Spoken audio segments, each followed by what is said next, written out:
Merle Temple has the greatest voice I have heard in months. Merle Temple has amazing stories, great Midnight Misfit stories. Merle Temple, what was your job? You were a DEA sheriff or DEA undercover. What was that job you had in the swamps of Mississippi? Well, right out of Ole Miss, I went into the first drug wars with the Mississippi Bureau of Narcotics. They were brand new. The DEA was brand new. What was your assignment? What was your first assignment for the brand new DEA? Well, there weren't many of us, and we were working solo. And one of my first assignments was to go deep undercover in the area down on the Mississippi-Louisiana border. And I was trying to buy heroin from some dealers, and we had a deal set up. But they showed up at a river party a night early, insisted on doing the deal right then, and we rode out to where the highway ended and then to where the blacktop ended and where the dirt road ended, and got on a little cow path about midnight and rode out to a clearing, moon peeking through the terraces of the trees, and we emerged into this little clearing where there was a wood frame house on stilts. It looked like a scene out of every bad B horror movie you've ever seen, and expected Freddy to jump out with his chainsaw. And we walked inside. One pulled out a pistol to my forehead. The other one put a shotgun in my stomach. They had just decided to kill me and keep their wares and come out ahead by their calculation. And so they began to debate where to dump my body when they had killed me. And the gentleman across from me, who was looking at me eyeball to eyeball, pulled out double-edged Gillette razor blades, and he bit them. He began to chew them. He swallowed them.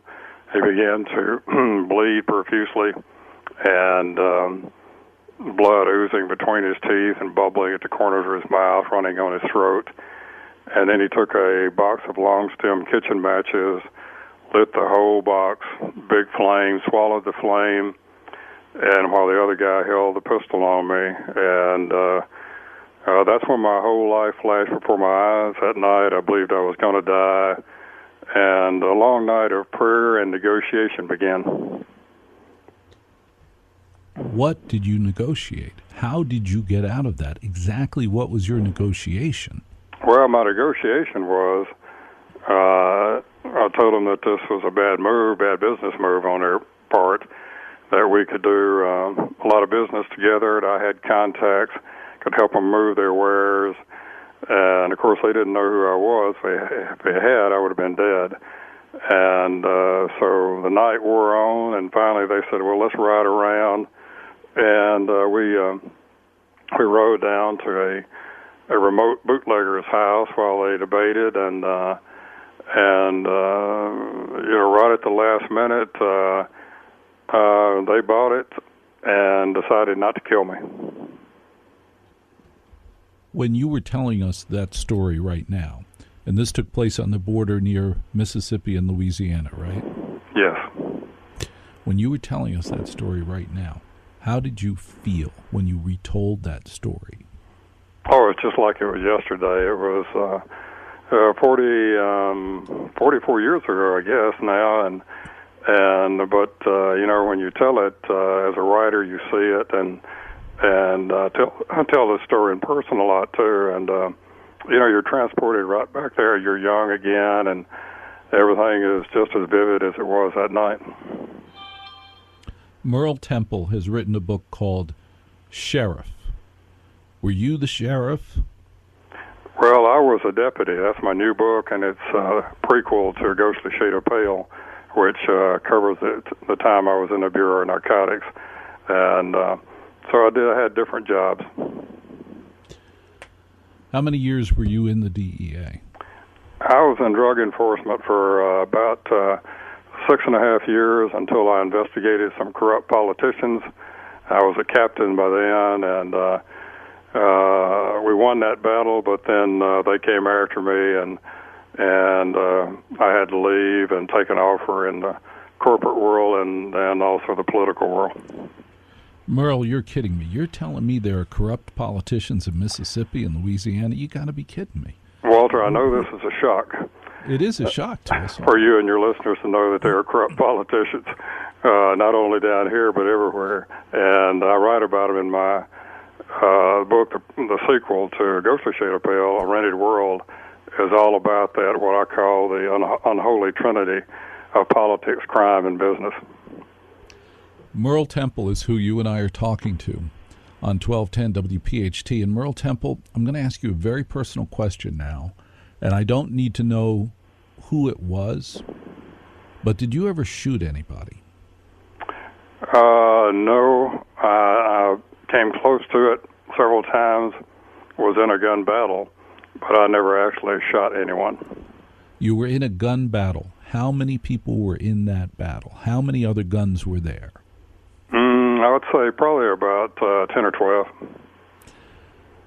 How did you keep yourself from being shot? We were running surveillance on my agents doing a heroin deal. They had a sniper up on a railroad trestle behind a clump of pine trees.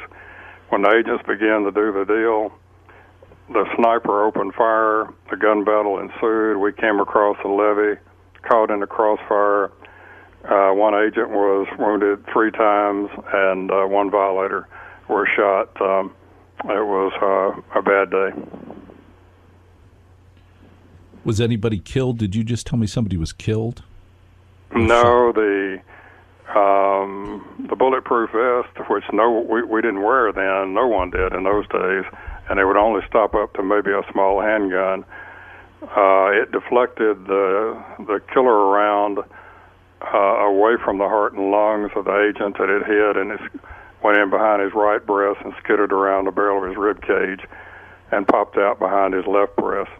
It saved his life.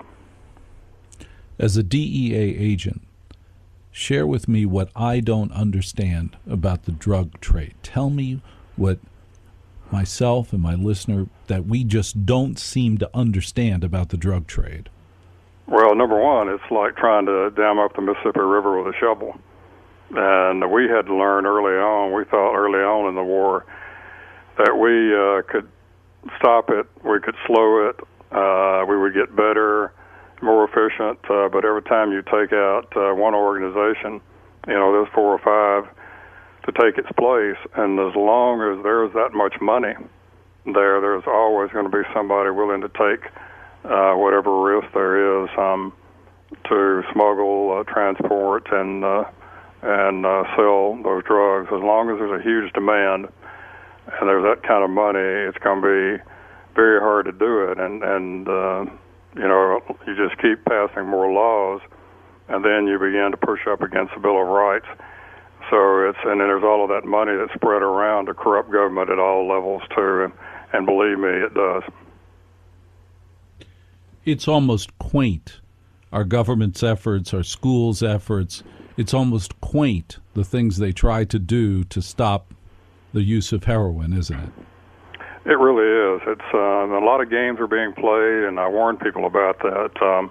I've seen so much in my life, and it's all told in my books, which are written as fiction, but drawn from my life. And people don't know the rules to the game, and most people don't know that there is a game. And sometimes the very people you think are your champions are your worst enemies. And a lot of manipulation going on, and it's all about power and money at the end of the day. Merle Temple is a great author, Merle Temple, and he's written books fictionalized books about his memories, his life as a DEA agent in the Deep South. Let's just think about that a moment. He was one of the first DEA agents in America and one of the first in the Deep South at a time when people didn't even know what DEA agents were supposed to be doing. He started out, let's try and see what we can figure out to do. Do you believe that there's any action that our government could take, there's any action the military could take to end the drug trade? Is that possible, or does the nature of addiction make it impossible? I think short of implementing a dictatorship in the country and shredding the Bill of Rights, there's nothing really that can ever stop it. And really and truly, I don't think that would stop it either. As long as there's that demand there, somebody is going to feel that need.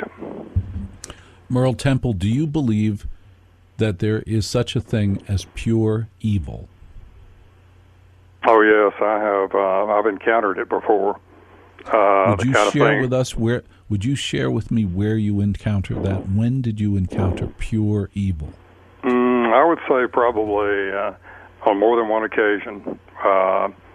In Washington, where you encounter people who they appear to be one thing, but when and you can be with them at a party, and they may be a senator, or they may be this or that, and they may be slapping you on the back, but when you look away and you look back suddenly, before they have a chance to recover and the mask drops, what you see sometimes just chills you down to the marrow of your bones because you see that they want to cut your throat. Tell me the name of your book, Merle. The new book coming out is Deputy, Once Upon a Time in Mississippi, and followed by A Ghostly Shade of Pale in the drug wars, and available at Amazon or on merletemple.com. And I put it on the Walter M. Sterling Facebook page. I put that link up on my Facebook page because this is one hell of a story. It's an amazing story. And Merle Temple, we have to get you in a production room to cut audio tracks for us because you have the best voice I've ever heard. Thanks. I just want you to read stories to me personally because you have such a great voice, Merle Temple. Now, today, many years ago, you left the DEA. You left working undercover. Since you left undercover, since you left working for the DEA, have you ever felt that your life has been in danger because of that work? Yes, early on, and people ask me now about the books. Do I fear organized crime or, retaliation? And I said no. I said most of those guys are no longer with us, either by natural or unnatural causes due to the lifestyle they led. But what gives me pause more than that is the corporate and criminal, political criminals that I have crossed swords with, because they are far more dangerous. I almost view the organized crime figures as choir boys compared to some of the political criminals that I've dealt with. I've said this before, and I think it's, I say it sort of kiddingly, but not really. I happen to believe that organized crime does us a lot of good. And there are a lot of cities that organized crime was driven out of that I wish they would come back to, like, say, Cleveland. And I grew up in North Jersey. I grew up in New Jersey. And as long as an individual doesn't ask anything from the boys, as long as, you don't need a loan, as long as you don't need something from the boys, they have no interest in you. And they provide some very valuable services. And, however, politicians, you're right, when those $3,000 suits and those $1,500 shoes and the big smile and the pat on the back, and you just don't see it coming. Can you give us an example of political evil that you witnessed, a political action where you said that's just wrong? Well, I've seen, and I address it in A Rented World, my book, corruption all the way to the White House, where they just shredded the Constitution and to get a bill passed, cut deals, put people at jeopardy, and use federal prosecutors to go after anybody who got in their way. And, it just it shatters whatever, thin faith you might have in the way things are structured, and it's all about money and power in Washington. It's a ruling oligarchy there, and a lot of wink. Are you happy about President Trump? I think he's doing some good things. He's actually keeping his promises, which is very rare for a politician, and. We'll wait and see, but so far he's actually keeping his promises, which I admire. I admire the fact that he doesn't need a handout from anybody. I think that raises the level quite a bit right there. Merle Temple is a great author. Your new book is called Deputy. It's coming out soon. What date does it get released, Merle? It's officially released on the 7th and a launch, but it is already up on Amazon. All right. Merle Temple, when there's DEA news, when there are big drug busts, when the new episodes of Narcos come out, I'm going to get you on the phone again. Thank you so much for being with me tonight on 1210 WPHT. Thank you, Merle. Thank you. Love to come back.